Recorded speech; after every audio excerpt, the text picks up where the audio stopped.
The blonde aristocrat politely invited the maid named Irene to take a seat on the couch, showing concern for her comfort. His words contained a note of respect and willingness to honor her decision. Irene accepted his invitation with a noble posture, but her expressive eyes concealed many undisclosed thoughts and feelings. The aristocrat reminded Irene that servants like her were the property of the imperial family. He said that they should always remember that position. A few years ago, in the imperial palace, tension could be felt in the air. The maids bustled around, turning to Irene at every problem, their voices sounding like bells ringing in the silence. Irene, in the midst of all this bustle, was giving instructions correctly, her determination and wisdom giving confidence to those around her. Her eyes reflected the unyielding strength that could overcome any difficulty. Irene exhaled heavily, sinking into memories of her childhood spent surrounded by her many siblings. She realized that this experience had been invaluable to her work with the servants.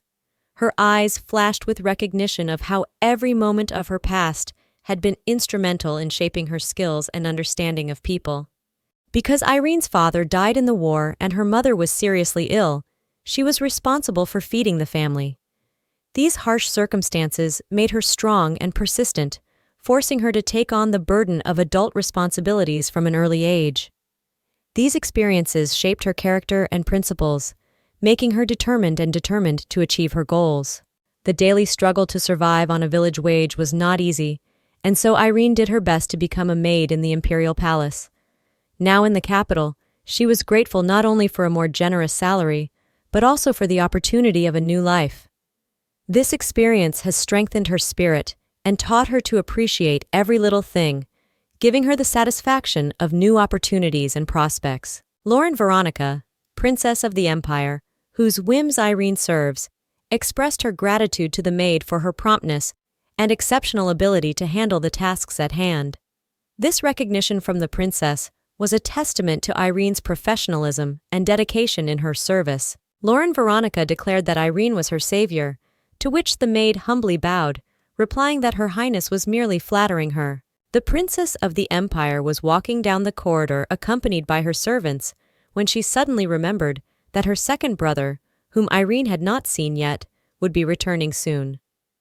This sudden memory filled her heart with joy and anticipation, for her brother's return promised to be an important event that would bring new emotions and changes to the life of the palace. The second Prince of the Empire, Veronica, Captain of the Order of Knights, has a high status, but despite this, there are rumors of his rude character. These rumors cause worry and anxiety to those around him, for such behavior is not in keeping with the prince's high status and could damage his reputation. However, these rumors may be exaggerated, and only time will tell what kind of character the second prince of the empire really has.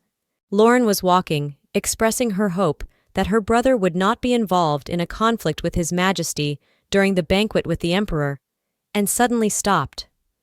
This sudden stop may be indicative of a sudden thought or sudden memory that occurred to her at that moment. The princess found that her feet hurt and her shoes were probably too small for her. This unexpected circumstance can cause discomfort and disturb her confidence, especially during an important event such as a banquet with the emperor. Irene asked the maid what size shoe she brought, and learning that she brought a size 220th shoe instead of a size 230, Irene now needs to figure out in 5 minutes how to find a suitable shoe before the banquet. This unexpected situation needs a quick solution. Perhaps she should contact the other maids or the shoemaker in the palace to find a suitable pair of shoes. Irene asked how badly the princess's feet hurt, and the princess replied that she was unable to walk because of the pain. This unexpected circumstance requires a quick and effective solution to ensure the princess's comfort and well-being. Irene, as if remembering her past, looked at her shoes and remembered how her ailing mother had given her this pair of shoes, just like those worn by imperial maids. This memory of her childhood and how she helped her mother through difficult days can be a reminder of how important the smallest moments in life are and how they shape ours. Irene looked at her shoes and remembered how her mother had apologized for the family circumstances that had deprived her of the opportunity to attend the Marks Academy she had dreamed of. The memory of her mother filled her heart with warmth and love. Irene didn't want to spoil her mother's gift, so she didn't wear that pair of shoes 10 times. She kept them carefully in her room as a symbol of her mother's love and care. These shoes were not only shoes for her, but also a reminder that even in difficult times, when everything seems hopeless, the love and care of loved ones can be a source of strength and inspiration. Irene approached the princess, politely asking if she minded if she wore her shoes since they were the same size. Then, after handing the shoes to the princess, she internally decided where she could find a matching pair of shoes. This gesture showed her loyalty and willingness to compromise even if it required sacrifice on Irene's part. Irene orders another maid to accompany the princess, and she herself runs away. This action shows that not only is she willing to go out of her way to make sacrifices, but she is willing to do something for her mistress. After a while, Irene sat down on the bench and folded her shoes on her lap. She was glad that the shoes were hidden behind the princess dress, and the problem was avoided. It allowed her to relax for a while and enjoy the moment of peace she so deserved after all her efforts and worries. Irene looked at her feet, which were badly hurt from running barefoot for so long. She felt tired and sore, but at the same time she was willing to go to any lengths to satisfy the princess and avoid possible problems. Irene decides that she cannot wear the shoes right away because she will soil her mother's gift. She realizes that it is important to preserve this gift in unusable shoe paper to avoid spoilage and not diminish its aesthetic value. Suddenly, a man landed on the bench next to Irene, making her startled. However, when she looked at him, she was mesmerized by his beauty. His features were perfect, and his eyes sparkled like gems. She felt her heart begin to beat faster, and she couldn't take her eyes off him. It was a moment she would remember for the rest of her life. Suddenly, a man with black hair and blue eyes, wearing luxurious clothes, looked directly at Irene.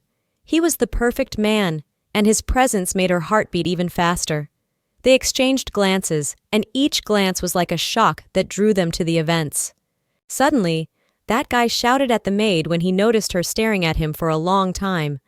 His voice sounded harsh and unpleasant, making Irene feel awkward and frightened. This unexpected turn of events broke her moment of calm, and she hurried away, feeling the stares of those around her. Irene reflected that as a maid, she shouldn't have stared at the man in luxurious finery like that. She felt awkward and scared, realizing that the man was right when he said he was having a nasty day.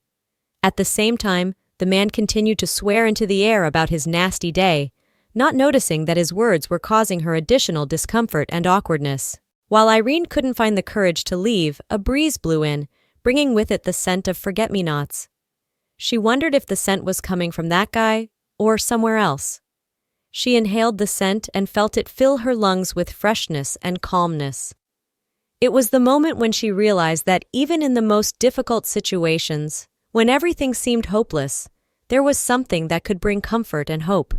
Suddenly, the guy called out to Irene and leaned towards her, making her feel embarrassed. She felt her heart start to beat faster, and she couldn't take her eyes off him. His proximity and presence made her forget everything around her, and she felt like time had stopped. He remarked that Irene had rather strange hobbies, pointing to her bare feet. Irene didn't immediately find her answer. She felt awkward and embarrassed. She understood that her behavior might seem strange and incomprehensible to other people, but she couldn't explain her affection for her bare feet. It was something she felt inside of her, and she couldn't explain it in words. She just agreed with the guy about her having a strange hobby, since, as a maid, she was forbidden to spread about situations like the one where the princess was brought the wrong shoes and the maid rescues her. She understood that her job was to serve her mistress and perform her duties to the best of her ability, even if it required sacrifice on Irene's part. It was something she accepted as part of her job and her life. The guy's sudden statement that she must be in pain and have bruises all over her legs might have made Irene feel perplexed and embarrassed. She might have wondered why he was making such assumptions and felt embarrassed by his words. This statement could have caused her negative emotions and bewilderment about the guy's behavior. Irene wanted to leave as soon as possible, but she didn't want the guy to see her leaving barefoot. She was very tense from the fact that the guy wouldn't stop staring at her. It was a situation where she felt uncomfortable and didn't know what to do. Irene was about to leave despite the embarrassment, but the guy abruptly jerked up, startling her. This unexpected gesture made Irene feel uneasy and disoriented. She felt that her personal space had been violated, and it added to her stress. Hearing Aaron's scream, the guy carefully asked about her feelings, with an involved look, whether she was startled when he suddenly stood up. Raising her eyes to meet his attentive gaze, Erin could feel her heart freeze for a moment. She was probably expecting him to walk away, releasing her from her sudden anxiety. However, to her surprise, the guy not only stayed where he was, but took a few steps forward. This unexpected turn of events gave her some hope, but to her delight, the guy suddenly dropped to one of his knees, mounting right in front of her. This moment was something of a surprise, the unraveling of which remained a mystery to Irene. The boy's sudden gesture stunned Irene. Extending his hand, he invited her to lift his bare foot, as if inviting her into a dance of unfulfilled moments. She silently, with a mingled sense of shame and surprise, complied, allowing him to take her delicate foot in his hands. Irene's gaze lingered on his hand, working some magic on her foot. She couldn't hide her embarrassment, as she felt the caress of the handkerchief he was deftly wrapping around her foot. Such tenderness created an invisible thread around them, as if launching an ancient romantic song in the hearts of two court travelers, brought together by a mysterious twist of fate.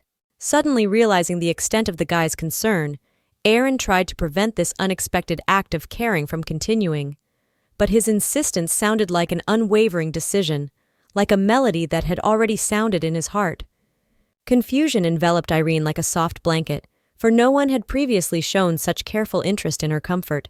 An incredible feeling flashed in her eyes, for this unusual care was a revelation of sorts, and though she tried to slow the moment, the boy, with confidence in his eyes, continued to weave an invisible thread through their encounter, as if unraveling the long-standing riddles that remained in her soul. Suddenly the boy rose, his eyes changed, and with a serious tone he announced that all this was only a temporary motivation. He added that she should certainly pay attention to her wounds, as if his words were a caring reminder of her own well-being. Irene, still wincing from the previous attention, met his gaze filled with concern. This new turn of events created a sort of invisible alliance around them, where concern for each other's well-being became a thin but strong rope. At that moment, as if by magic, she realized that care and attention could appear at the most unexpected moments, dissolving the rainbow drops in the gray of everyday life. Embarrassed and grateful, Irene expressed her gratitude to the guy, but he only smiled briefly and hurriedly left. That brief moment created a starburst of emotions in her heart, leaving a mysterious trace in her memory. 3 years later, in the exquisite office that now belonged to Irene, the maid brought a touch of freshness to the gray everyday life by appearing in front of the head. The high-status lordess greeted her subordinate with a smile, a stark contrast to the mysterious boy's quick disappearance that day. Their meeting was a symbol that care and favor could return, remaining unchanged through time. Being the princess's servant was already a significant achievement, but to be promoted to the head of the palace servants was truly an incredible triumph. Erin, with pride in her heart, realized the greatness of her path, and every moment around her testified to her outstanding qualities. The gaze of the maid who had just entered the study embodied pure admiration before Irene's skill. Her work was like a spell, exploring each step like the pages of a magic book, and the maid could not take her eyes off this theater of exquisite grace. In that admiring gaze was the recognition that each person, even the simplest servant, was capable of creating something magnificent and indelible. Irene, kindly addressing the new maid, asked what the occasion was.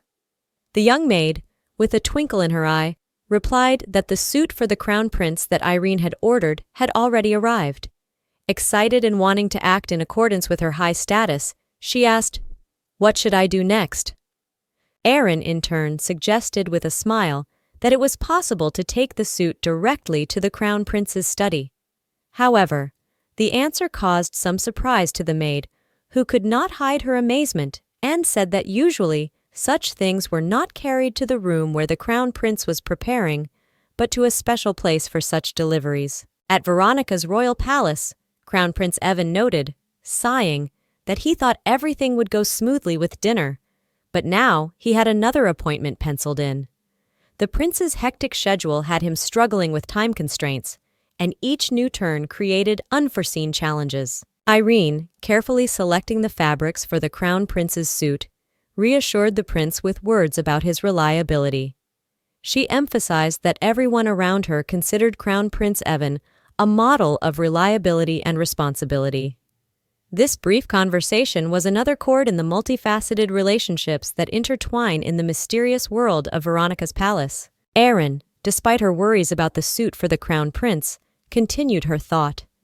She shared with the prince that the emperor had high expectations of him, noting that it was this trust that inspired the emperor to entrust him with such a demanding job. Closing her eyes for a moment, she drifted into her own thoughts.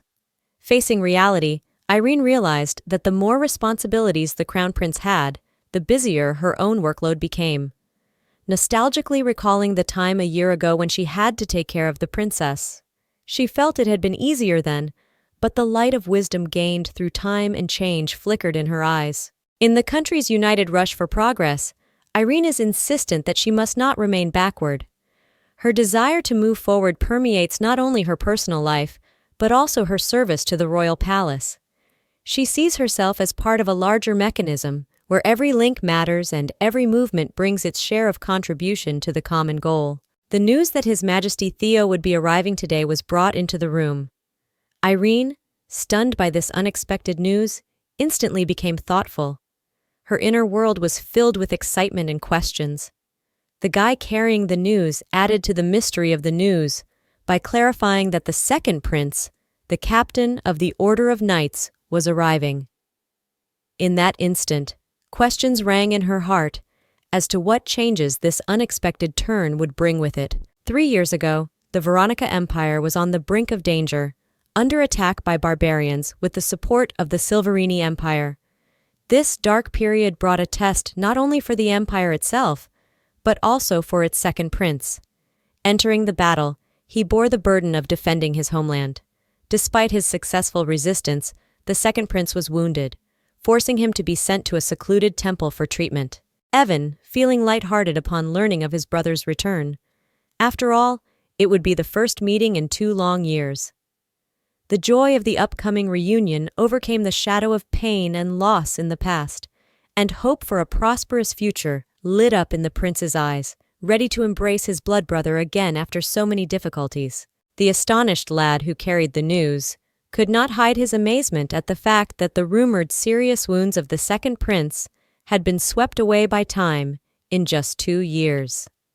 This miracle was bewildering, and his gaze expressed respect for Theo's extraordinary ability to cope with the harshest of hardships. Evan, with a smile on his face, instilled an air of confidence and pride around him. He nonchalantly noted that Theo was an amazing person, and it was this extraordinary fortitude that made him worthy of the title of Captain of the Order of Knights. In the prince's words, there was not only pride in his brother, but also a recognition of his strength and determination that made him a great leader. Irene completed her labor mission, creating a magnificent costume for Evan. The crown prince spared no praise in expressing his gratitude to the maid, saying that he had expected nothing but excellent work from her. This recognition was a crowning achievement for Irene, bestowed upon her by the prince's blessing and respect. Finally, Evan, dressed up in a new costume, and Irene, accompanied by the prince, entered the ball. Here, at the lavish ball, they were welcomed not only by the crown prince, but also by their father and sister, creating an atmosphere of joy and unity, where the maid and the prince became an inseparable part of the palace splendor. Lauren, seeing her former maid Irene, was overjoyed and rushed over to her, expressing her concern about the change in her appearance.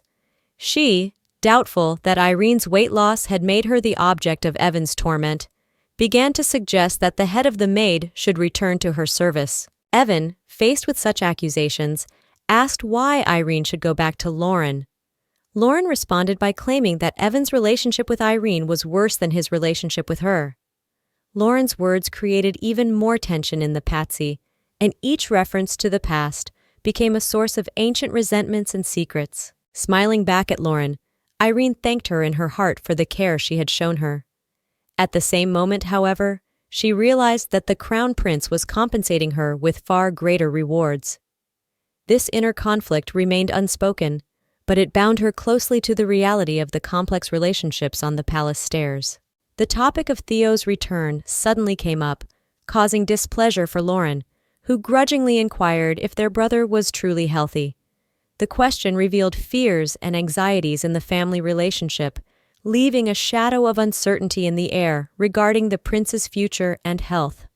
Irene, weighing Theo's rapid recovery in her thoughts, felt as if a miracle had touched his health. But observing those around her, she realized that it was quite commonplace to react to such amazing changes. There seemed to be no room for delight or amazement in the eyes of those around her, as if the miracle had become part of the routine. Her father casually blurted out that Theo had been healthy for 3 months. But Lauren, expressing her doubts, asked why then her brother had not returned. That question brought a note of mystery to the routine family conversations, creating a foggy haze of mystery around Theo and the reasons for his long absence. The father does not know the reasons for Theo's long absence and speculated that the prince might have been concussed. He also shared that the second prince had been training hard with the knights in an effort to regain his form after his injury. These words only revealed a small part of the story, leaving many questions unsolved. Suddenly, Irene's eyes widened as if a memory had come to her. She smelled the unforgettable scent of forget-me-nots, the same scent she had smelled when she sat on the bench next to the mysterious man who had cared for her injured legs. That scent was the key to an unexpected intertwining of events, linking the mysterious characters in the past and present. Irene, hearing the familiar smell of forget-me-nots, turned around to look at the person entering. And there in front of her stood the same guy, but now with white hair. Meeting again with someone who had helped her in the past brought excitement and surprise. Time, as if stopped, had made its mark on this mysterious savior. Theo, who had entered the hall, approached his sibling. Evan greeted him happily, but the tension in the air could be felt from a visibly tense Lauren. The meeting of brother and sister brought its own dynamic to the atmosphere of the palace, creating an environment filled with mixed emotions.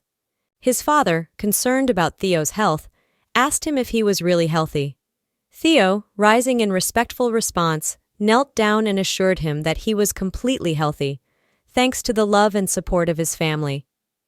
This moment struck a kind of chord of family harmony, reflecting the importance of mutual support in their lives. Lauren, always eager for knowledge, couldn't resist asking why their brother had fallen.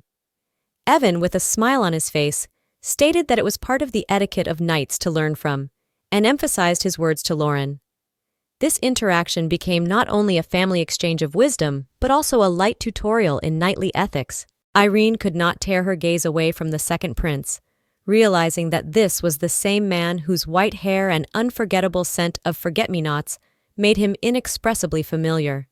She was dumbfounded, feeling memories from the past and present intertwining like pieces of a complex harmonic puzzle. 3 years ago, at the very beginning of the war, Irene had prayed for the life of that stranger smelling of forget-me-nots, not yet knowing that it was the second prince, hoping that someday she would be able to meet him. That moment, when past and present merged in a single rush of time, created an atmosphere of wonder imprinted in her memory. Irene, looking at Theo, had difficulty in realizing whether the guy who had reached out to her was really the one in front of her. Her mind was filled with doubts, because it was hard to believe that it was the second prince who had become her unexpected savior. This exceptional situation put her in a state of inner search and understanding. Irene began to ponder the possibility that Theo and the stranger who had helped her were simply similar. However, the whispers of servants talking about Theo's treatment with magic and the change in his hair were working their way through her mind to an understanding. Suddenly, the puzzle was beginning to come together, and Theo's change of hair was taking on its own explainability. At night, returning to her room, Irene simply collapsed on her bed, her heart pounding and her thoughts disorderly. She lamented the fact that the prince had just returned and her soul was already stirred. She had the difficult task of settling her feelings, of combating the unrest bubbling in her chest. Suddenly, an important detail flashed through her mind, and, feeling a measure of surprise, Irene decided to check under her bed. There, among the dust and forgotten things, she found the very handkerchiefs Theo had carefully wrapped around her feet. That tender gesture of the past came back to her mind, reminding her of a time when he had been just a mysterious stranger, not a second prince. Looking at the handkerchiefs, Irene fell into thought.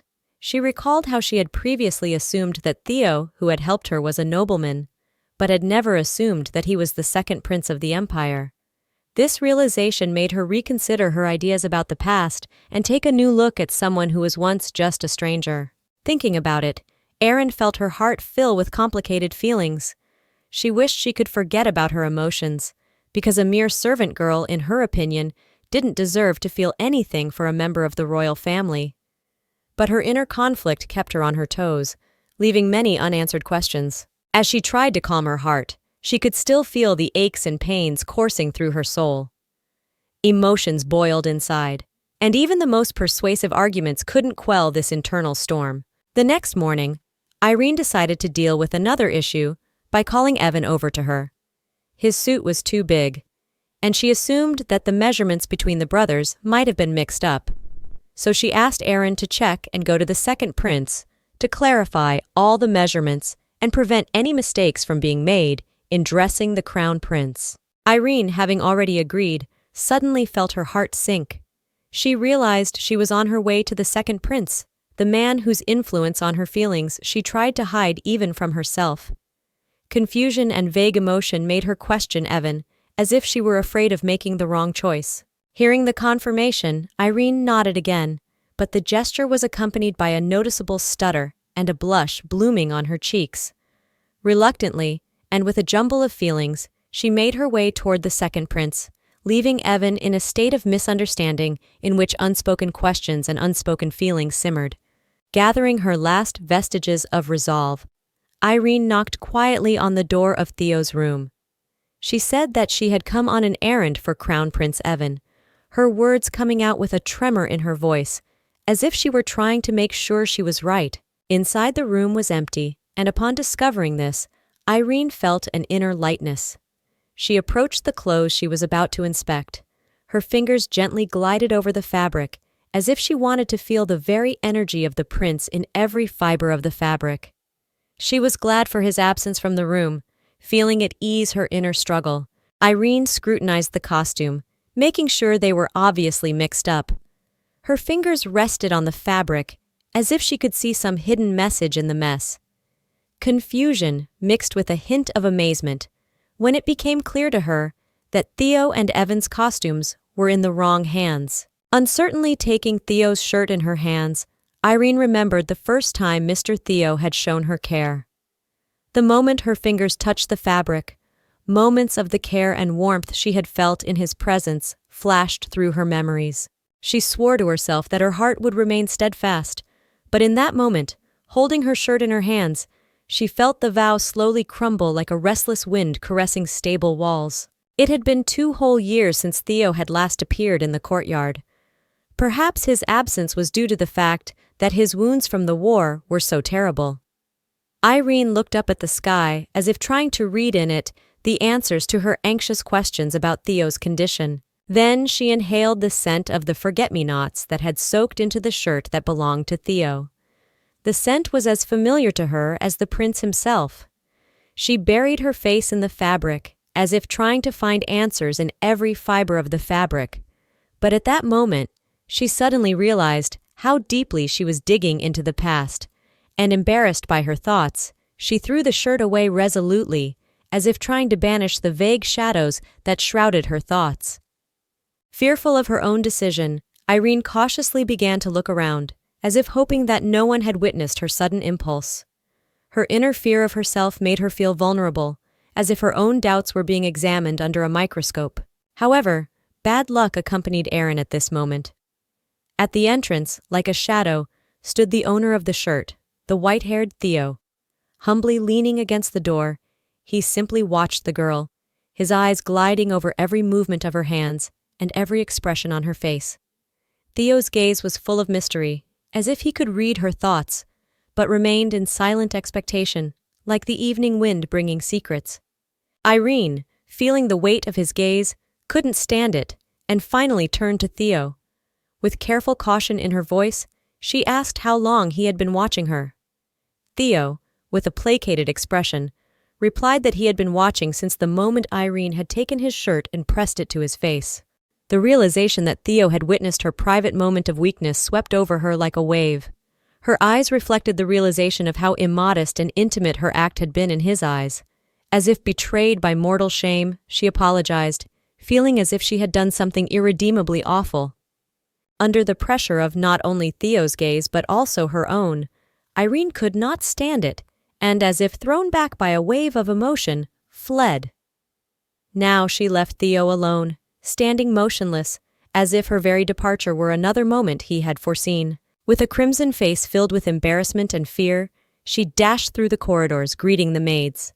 Her footsteps sounded like echoes of her own doubts, and her face was covered in a blaze of crimson shame. At the moment of escape, in the corners of her mind, Irene launched herself into self-deprecation, as if trying to drown her feelings in a bottomless pit of self-distrust.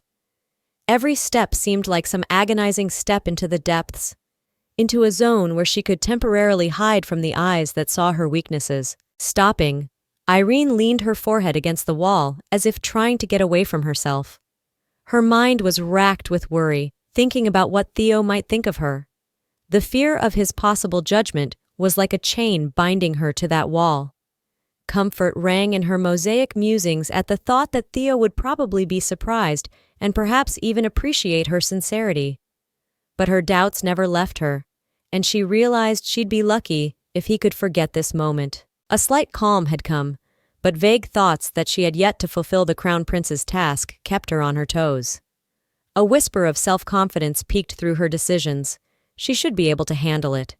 There was no suit in her empty hands, however, and she realized that her next step was to find her way back into this maze of cares and responsibilities. Realizing that she had left the Crown Prince's costume in Theo's room, Irene knew it was inevitable that she would have to go back. She realized that she had left the Crown Prince's costume in Theo's room, and realized that she would inevitably have to go back. Gathering the last remnants of her strength, Irene decided to confront her own fear. The suit wouldn't come on its own, and she realized that she had a responsibility now. Heading confidently toward Theo's room, she felt each step become some small victorious step in her own internal confrontation. Irene listened attentively to every beat of her heart as, holding her last exhalation, she knocked firmly on the door. The sound of her knock was lost in the silence, filling the air with anticipation. The authorization rang out, and she entered, but already inside, her confidence was a little shaken. She looked away, as if taking a defensive posture in the face of something unknown. As she spoke of the commission from the Crown Prince, her voice sounded less determined, as if even the air in the room felt like a magical mixture of mystery and unpredictability. Irene approached the stack of suits, easily owning her word, announcing that she would simply take the one she wanted and ensuring that she wouldn't disturb Mr. Theo. Her voice sounded like a pleasant melody, while determination flickered in her eyes. When at last her gaze encountered the Theo who stood before her, he was sitting in his arrogant role. He looked down at her with an exquisite sternness, as if at that moment he were evaluating not only the costumes but herself. Mystery hung in the air like a perfume, unknowable and mesmerizing. An unexpected smile flashed across Theo's face as he decided to add mystery to their meeting and asked if they had touched each other before.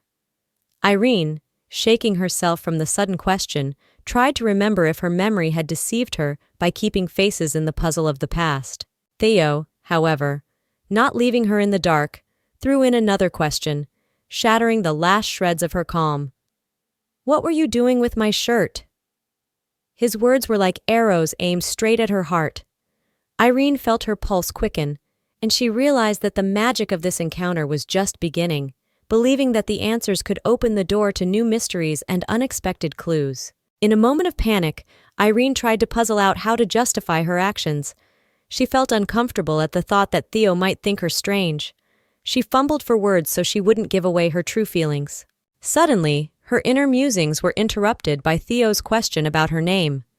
She shuddered, as if her plunge into her own labyrinth had been noticed, and began to answer, trying to hide the excitement that still enveloped her.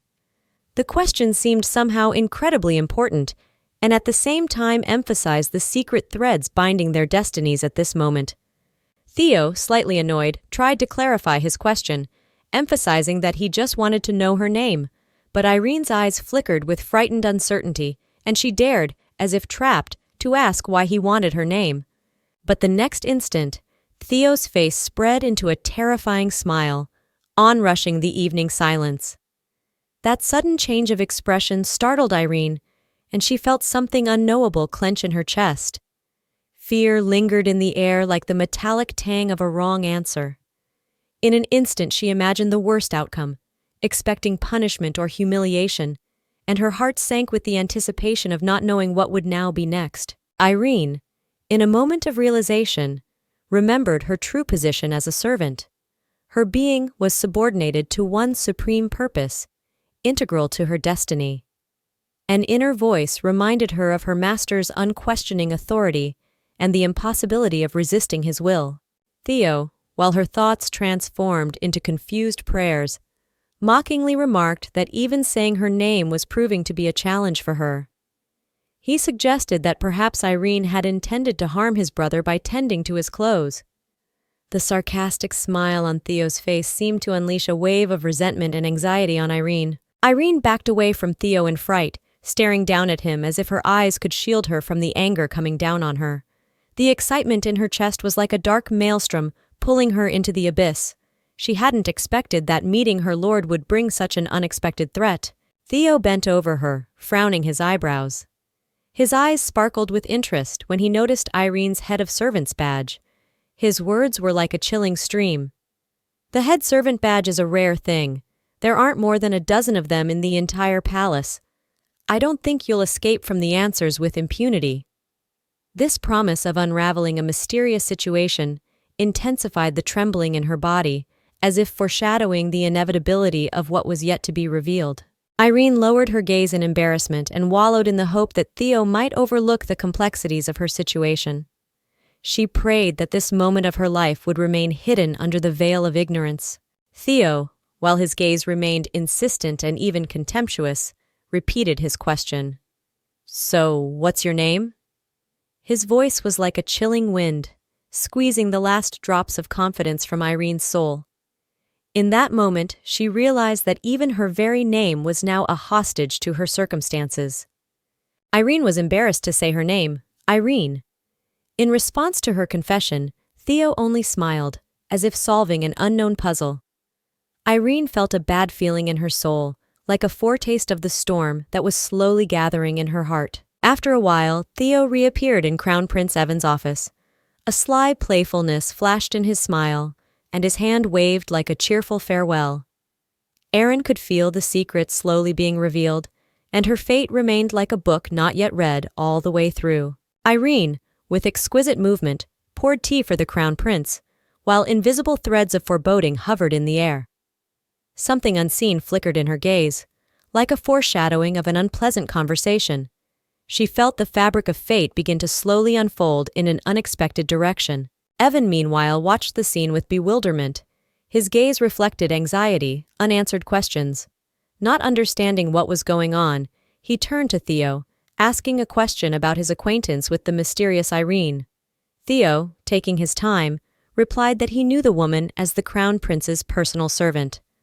But there was uncertainty in his voice, as if there was something unspoken beneath that outer cloak. The Crown Prince, with a slight chuckle, asked Theo the reason for his brother's visit. Theo, keeping his composure, watched Evan as if reading something in his expression. At the same time, Irene, who was standing behind him, had a look of slight anxiety on her face, like the lapping waves on the surface of a calm lake. Theo, suddenly shifting his gaze to Irene, as if he had made a decision. With ease, without saying a word to the Crown Prince, he pointed towards the door, showing Irene the way out. In a flash, she was thrown out the door, and the room was darkly silent, as if the echo of Theo's last words were still echoing in the air. Evan, looking around, couldn't hide his surprise. The question about the meaning of the upcoming dialogue, especially after Irene had been kicked out, was in the air. The severity of Theo's gaze left no doubt. Something important was about to happen. The second prince, without wasting a moment, met Evan's gaze and expressed his request. But then, like a sudden gust of wind, the words that changed the situation came out. "Give her to me." Those unexpected words pierced the air, causing the crown prince to spit out the tea he had just been drinking. In an instant, tension hung in the room, as if the spectator was about to witness a twist that no one could have even suspected. Evan wiped his mouth slowly with his handkerchief, as if trying to erase the improbability of what was happening. His eyes reflected misunderstanding, and the question that came out of his mouth sounded calm, but full of wonder. Whether his brother really meant Irene, and who had taught Theo to ask for anything, there were many questions hanging in the air that Evan couldn't find answers to. Evan, putting his hand to his head, repeated the question several times, as if trying to get the gist of what was happening. Then, raising his gaze, he dared to ask why Irene was his brother, and even suggested that perhaps he liked her. At that moment, the room filled with anticipation for an answer, as if every breath Evan took was part of the mystery he was now trying to solve. Theo gazed thoughtfully into the distance, remembering the first week of their acquaintance. There were moments in his thoughts when his heart beat a little faster, and he realized that Irene had not left him indifferent. Theo, usually so cold-blooded, found something new in himself. Evan, sensing the growing tension, did not take his eyes off Theo. He openly stated that it would be difficult to take Irene away from him, and reasonably asked why Theo wouldn't choose some other high-born maid. This suggestion hung in the air like a challenge to which an answer was expected. Evan, as if revealing his cards, clarified that he'd already taken Irene away from Lauren in the past, and that detail added new nuance to their bond. Now, it seemed, Irene had become part of not just Veronica's family, but their 3 children as well. This incredible intertwining of bonds and ties made the situation even more confusing. Theo responded by looking directly into Evan's eyes and telling him not to worry. He assured him that he wasn't going to cause any drama, wasn't going to steal Irene from either Evan or Lauren. At that moment, there was an irreconcilable silence in the room, as if the secret threads of fate had just intertwined, and everyone was forced to admit that the game had become even more complicated. Evan, savoring a hot sip of tea, finally agreed to let Irene out of his arms. At that, he begged Theo not to bring the maid to resignation, as if saying goodbye to a piece of his world for the last time. Theo, smiling happily, took the victory and quietly left the room, leaving Evan with his own thoughts. Evan, staring into his cup of tea, was immersed in memories. The past came to mind when the priest had declared that Theo's fate was divinely predetermined. The prophecy that he would follow the divine will until the age of 23 was like a thread of time stretched across years and events. At that moment, Evan realized that the theater of life was playing out its drama, and his role was just beginning to unfold. Evan plopped down on the soft couch and tried to calm his tumultuous inner world. He filled his lungs with air, trying to exhale all the worries. The realization that it had been 3 years since Theo had turned 23 brought him some relief. 3 years ago, the war had started, and at the time Evan had thought Theo was going to die. Now, thinking back, he was glad that everything had turned out well. Evan placed his palm on his face, as if feeling every detail of his thoughts. He realized that he had one more step to take. His heart pounded again, this time with hope, and he realized that he needed to ask Irene to move on to Theo. At this moment, the tension of the future hung in the room, and Evan prepared for the next act in his drama. When Theo left the room, the first sight he met was Irene. Her face was full of humble expectation, as if every fiber of her being was longing for the moment when she would return to her crown prince. Irene stood at the window, her gaze sunken in the vast expanse, contemplating the fact that she was nearing the brink of insanity from the endless waiting. Her mind was racing with thoughts of how to avoid the looming threat of Theo's oblivion. She tried to think of a strategy to erase her mark from the crown prince's heart, as if playing a complex game of chess where something more important was at stake than just the pieces on the board. While Irene was thinking deeply about how to avoid oblivion in Theo's eyes, He, like a ghost, came right up to her. He whispered something in her ear that made even her heart skip a beat. Unexpectedly, at the sudden touch, Irene jumped back as if under the influence of an electric shock. At the same time, Theo himself, trying hard to keep a serious face, was bursting with his own joke. The moment when seriousness turns to playfulness flashed in their gazes, and melodious laughter spilled into the room like the merry weave of fate's delicate threads. Theo, with a slight hint of playfulness, asked Irene if she had done something wrong and was so frightened. At that moment, a mysterious smile was in his eyes, as if he knew the answer, but decided to see how well she could explain it. A confused Irene, shifting her gaze from one nail to the other, simply asked Theo if they had agreed, to which Theo, with a delicate touch of mystery, counter-questioned, "What do you think our conversation was about?" At that moment, there was an invisible tension in the room, as if every word in their dialogue had its own secret background. Irene shrugged her shoulders in embarrassment and replied that she didn't know, trying to figure out Theo's mystery. In response, Theo smilingly approached the girl, as if playing a game she hadn't mastered yet, and stated that it was okay, because she would figure it out soon enough. There was confidence in his voice, as if he was the keeper of the key to some important revelation. Theo, suddenly remembering their last meeting, decided to ask if Irene wanted something special. But at this question, the maid only stared at the second prince with a mingled look of bewilderment and surprise. In their dialogue, as if in a complex game, untold words and mysterious hints continued, enveloping everything around with an invisible aura of mystery. Theo and Irene's relationship was on the edge of the unknown when the second prince decided to take matters into his own hands. The light of day shone through the window, enveloping them both in playful rays, as if emphasizing the mystery of the moment.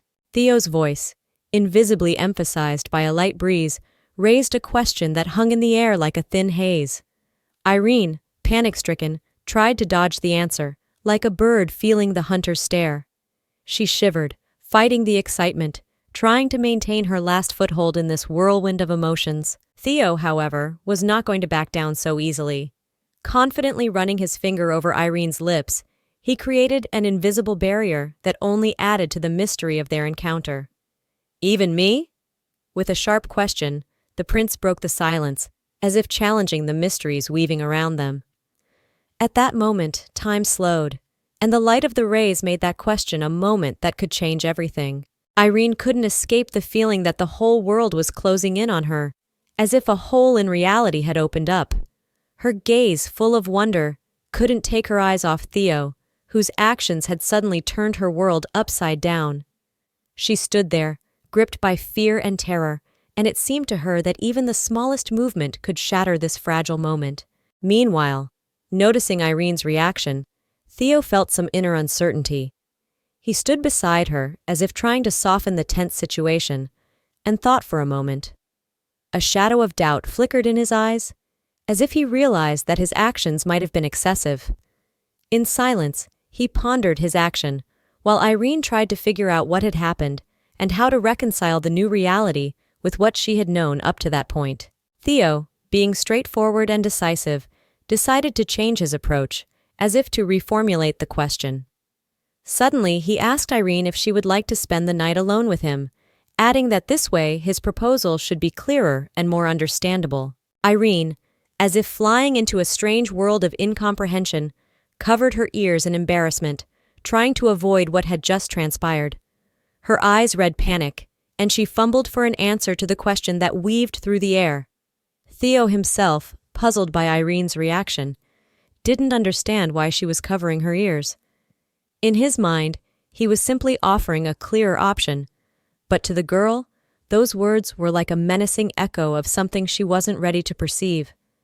Irene let out a piercing scream, urging Theo not to say such words. At that moment, like a sudden electric shock, she shrieked at her master. This act of defiant objection shattered the usual equilibrium, like the echo of a soaring explosion shattering the silence. In an instant, it was clear that there was a gulf between servant and lord. This difference, despite her desire to ignore it, had become palpable.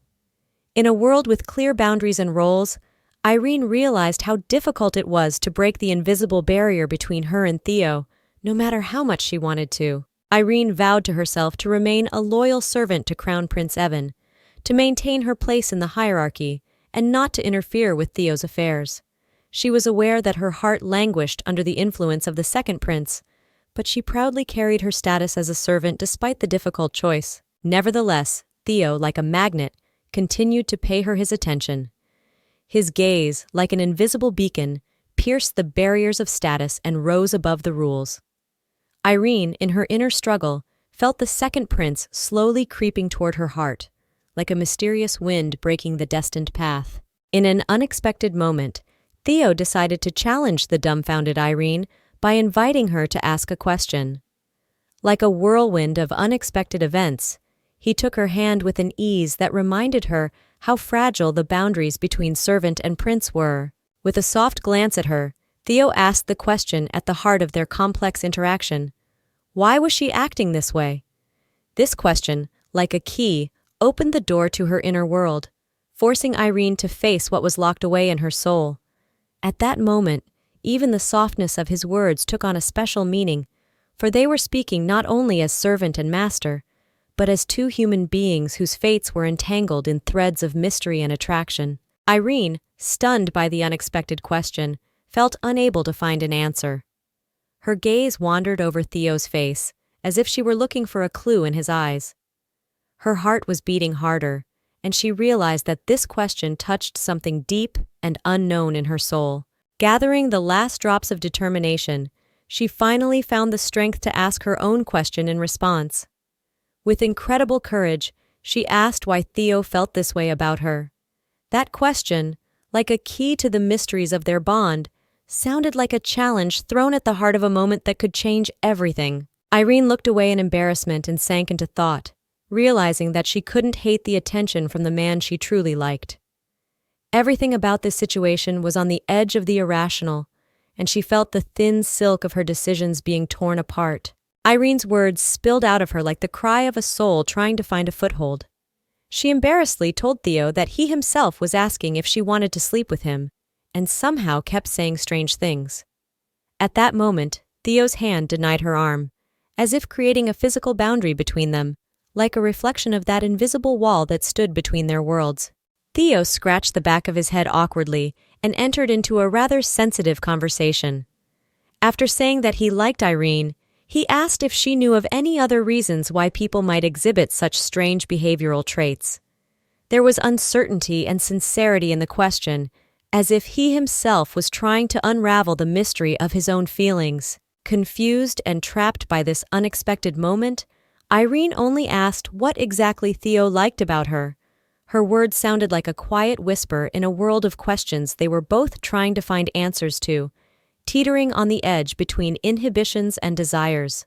Theo, despite his determination, admitted that he liked Irene's face, and these words confused the girl even more.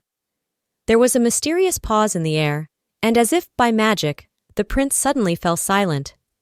This sudden transition to silence left behind a mystery, like an untold word that hung in the air. Irene, frustrated and searching for understanding, asked if Theo found only her face attractive.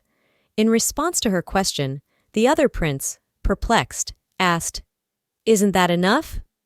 There was a tinge of genuine surprise in his voice, as if he couldn't understand why he should look for beauty elsewhere when she was right in front of him. Irene, full of doubt, asked Theo firmly if he judged people only by their appearance. The prince just nodded, not quite realizing the possible negative prospects of such a view of the world. His indifference to how his words might affect her feelings was creating a new layer of misunderstanding. Suddenly, as if making an observation, Theo noticed that he couldn't find out anything more about Irene because she was always running away. This unvarnished fact was as if reflected in a mirror, and Irene realized that perhaps the prince was right. Her beliefs and her desire to remain in the shadows prevented him from knowing her true nature. Theo, with some thought, admitted that he could not, of course, fully understand the man, but suggested starting at least with appearances. These words seemed to reflect his attempt to expand the boundaries of understanding, but at the same time remained only a touch on the surface. At that moment Irene, her gaze wandering along Theo's face, realized that she herself knew nothing about the other prince, even though she liked him too. She saw in this amazing couple a reflection of her own riddles and secrets, and they stood on the edge of something new, where they were trying to reveal each other while remaining a mystery to themselves. Suddenly, like a sudden gust of wind, Theo slapped her. Stunned and a little dazed, Irene rubbed her forehead, trying to adjust to the unexpected blow. The moment was reminiscent of the unpredictability of their relationship, where nothing could be predicted. While she was recovering from the blow, Theo, as if giving her time to think, said that she should think about it. His words sounded like an invitation to self-discovery and unraveling her own feelings. "You have plenty of time," the prince added, as if warning her that there was time in this invisible game, but also definite deadlines. Theo, having concluded this mysterious episode, decided that enough was enough for today. With confidence in his actions, he informed Irene that he was leaving the rest to her discretion, and, like a shadow, disappeared into the distance. This unexpected turn of events left her puzzled, for she was left with the questions and mysteries he had planted in her hands. The maid, shocked by the news of Aaron's new role, stared at her in surprise. At this moment, Aaron's life was suddenly intertwined with the secrets of the palace, and she had to go through new trials and changes. Irene, with a smile on her face, met the upcoming in her beautiful green dress. Gathering her things, she prepared for the next stage of her journey, full of unexpected twists and turns and possibilities. Despite her happy exterior, Irene was still in the shadow of her recent entreaties to Crown Prince Evan.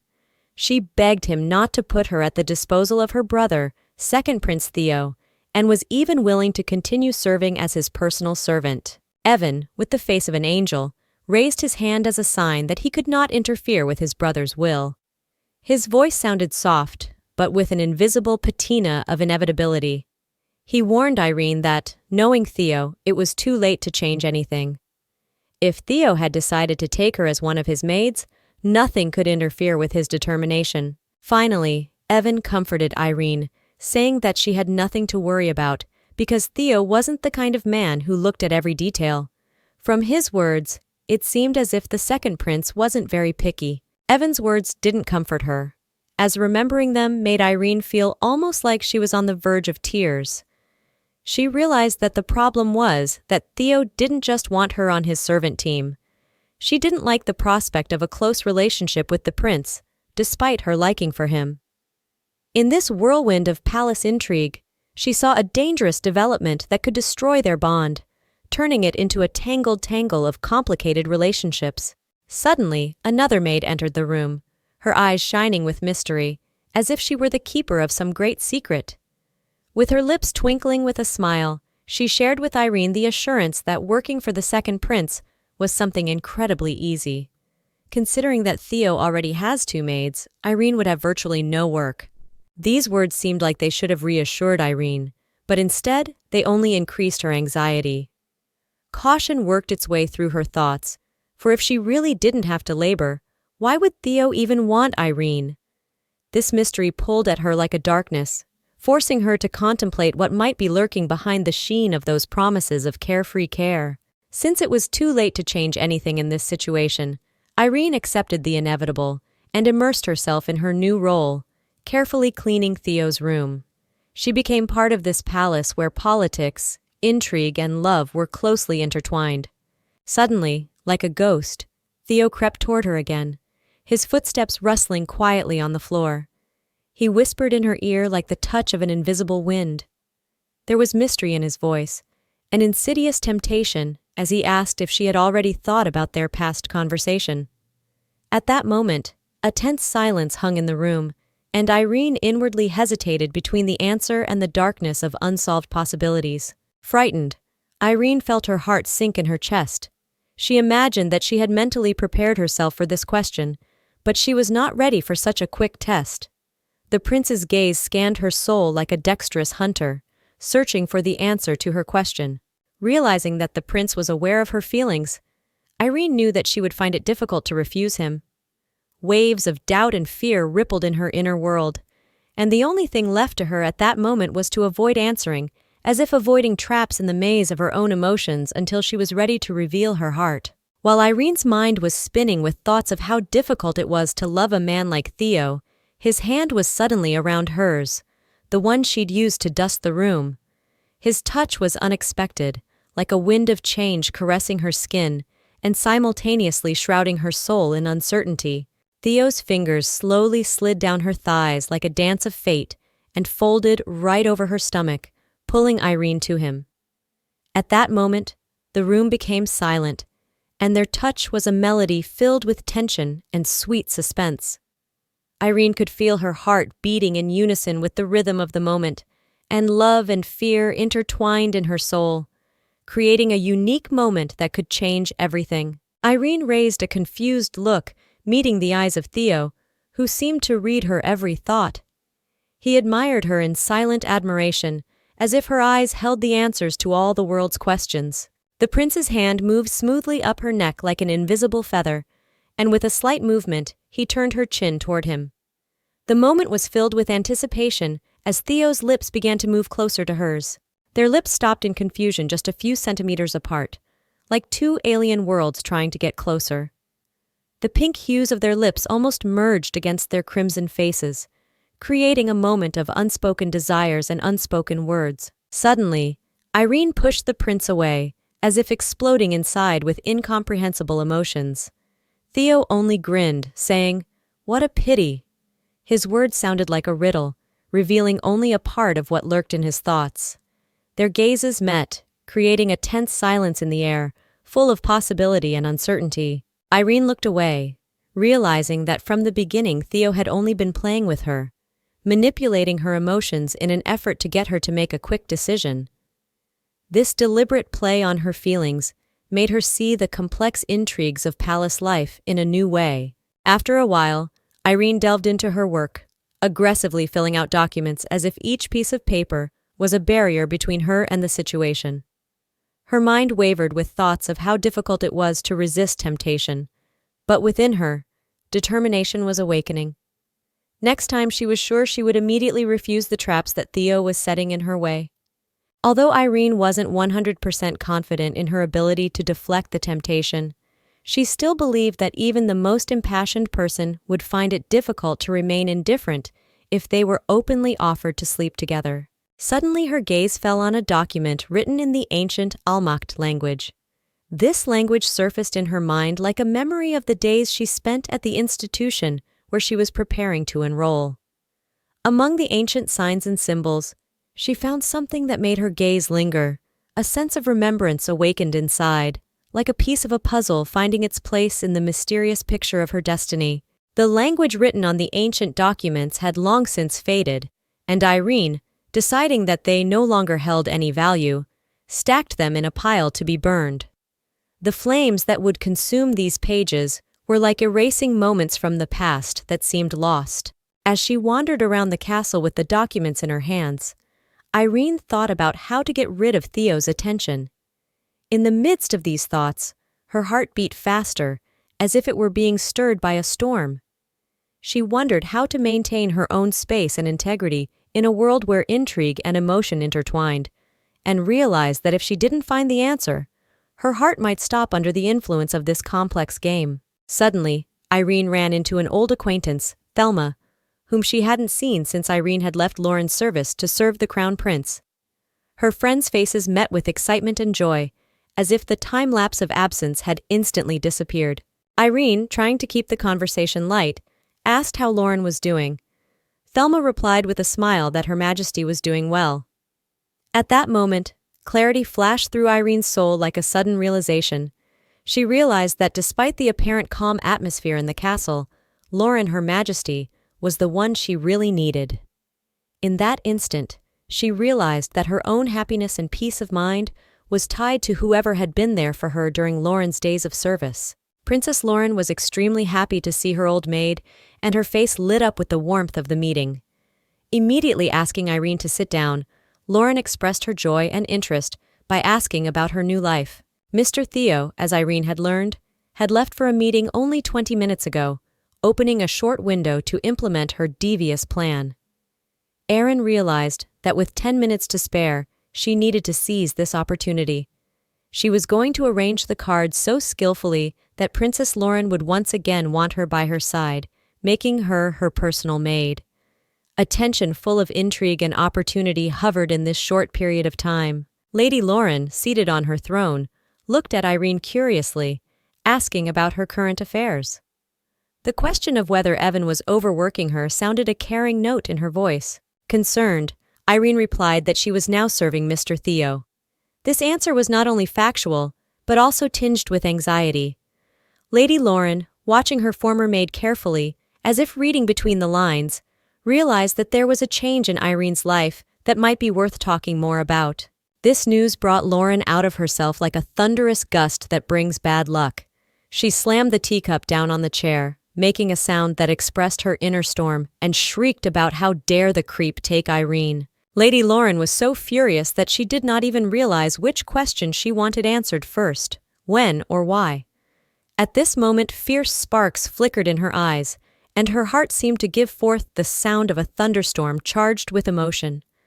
Suddenly, the room became quiet, as if nature was holding its breath, waiting for the unraveling of this inner storm. Irene, with a wary glance at Lauren, explained how the servant exchange had taken place. She had been honest about the change of master, but she didn't have the strength to admit that Theo had taken her in with impure intentions to abuse her. Instead, she replied that she didn't know the exact reason for that decision. Lauren, seeing the shadow of uncertainty in Irene's eyes, worriedly asked if Theo was causing her problems. The question sounded caring and thoughtful, as if Lauren wanted to know how her former maid was coping with her new reality. To this, Irene simply remained silent, choosing such a strategy as the most effective and safest at the moment. Then, with a quiet sigh, Irene told Lauren that that was why she had turned to Lady Lauren. This confession touched the princess deeply, and tears welled up in her eyes. A blush emphasized the excitement on her cheeks. It was as if a wave of sincerity washed over both souls, and Lauren realized how difficult it was for Irene, who was going through a change in status, to ask for support. A fiery determination flared in Lady Lauren's heart, as if she were taking responsibility for the whole world. Her words seemed to burst from the depths of her soul, promising an inevitable trial with the mysterious Theo. Her eyes glittered with detached determination, and every word filled the space with invisible energy. Through the fog of fright, Irene watched Lady Lauren, her former mistress, carefully. Her eyes reflected fear, but there was also a touch of curiosity. Irene's new master had just entered her life, and now he stood in the path where fates intertwined. Lady Lauren paced shrilly down the corridor, her anger an impassable barrier to Irene's comforting words. The girl ran restlessly beside her, trying to bring a modicum of reason to the princess. A plan was maturing in her mind to create a little conflict between Lauren and Theo, hoping it would lead to the princess taking her in. But fate seemed to have something more mysterious and complicated in mind. In the narrow corridors of the castle, the shadows of the past and the future formed a mystical pattern, a portent of something mysterious. Lady Lauren, ignoring Irene's pleas, walked forward as if magnetically drawn to the mysteries, and Irene felt her plan slowly losing its significance in the flow of mysterious events. A new chapter of their adventure was unfolding, and while Lady Lauren carried her wrath through the corridors, Irene clutched at the clue that seemed increasingly slippery. The door to Lady Lauren's brother's room swung open with a clatter, like the opening chapter of a new trial. Her angry exclamations echoed through the air, arousing the attention of Theo, who was quietly busy with his papers. A tense atmosphere hung in the room, as if two incompatible worlds were colliding. Theo, deep in reading the documents, paid little attention to his sister's anger. His calm seemed almost unshaken by the storm brewing outside the door. What was unfolding before him was not only the paperwork, but a much more complex game of fate, where each move had its own stakes. Hitting the table menacingly, Lady Lauren shouted that the moment of their conversation had arrived. The room resounded with a rumble, like a harbinger of a storm demanding its resolution. Theo, unfazed, glanced at his sister and asked with surprising calmness what exactly it was about. The ordinariness of his question was the spearhead penetrating Lady Lauren's plans. Irene, standing in the corner, could barely hold back tears as she realized that her cunning plan had failed. Her dream of Lauren taking her under her wing now seemed a mere shadow in the battle of two destinies that had not foreseen the catch. So began a new ordeal, and Irene realized that her play with shadows was mysteriously intertwined with their reality, leaving behind a trail of broken hopes and unfulfilled plans. Theo's sudden question pierced the air like a sudden sword in the middle of a battle. He wondered why Irene was siding with Lady Lauren when, by his logic, she should be his servant. Irene, who was about to stand behind Theo's back, was stopped by Lady Lauren. With surprising calmness, she asked her brother if he himself had made Irene his servant. At that moment, time seemed to stand still in the room, waiting for the answer that would turn the game around. Irene could feel the eyes of both of them on her, realizing that their fates were intertwined like threads in what seemed to be the intrigue of a family relationship. Theo, with a confident look, replied that it was he who had made Irene his servant. Lady Lauren, not believing her ears, asked why her brother had decided to jeopardize the girl's life and future. Irene, at this time, as if entwined in the labyrinth of her own decisions, was already praying for a miracle. Her eyes glimmered with tears of irretrievable mistakes, and her soul prayed to God to turn back the clock and give her a chance to correct her unwise actions.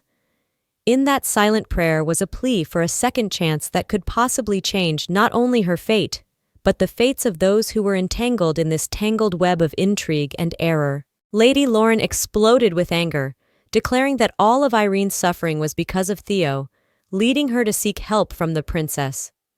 It was as if a gong had sounded in the room, announcing a new phase of the family confrontation. Theo stood as if he were an object in their family drama, and Lauren was the executor of her own decisions. Irene, her gaze filled with hope, as if she were holding on to the edge of the last life raft in this turbulent ocean of events.